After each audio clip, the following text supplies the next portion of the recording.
to set a custom notification sound on Google Pixel 11, first we need to open Settings. In Settings, search for Sound and Vibration, and let's go over here. And then in Sound and Vibration, you should be able to find the notification option, so we can go here. Now in Sound Collections, go for My Sounds, and then use this plus button in the bottom right corner.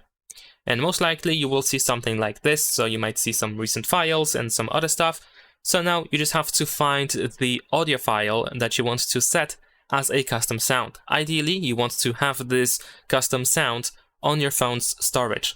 You can use these three lines in the upper left corner to, for example, switch to the audio category, and then you can go through all of these different folders that you may find in here to locate your audio file that you wish to set as a custom notification sound. So I'm gonna use this one over here.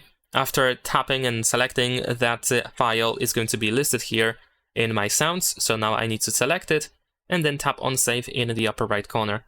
That's pretty much it. Leave a like and subscribe.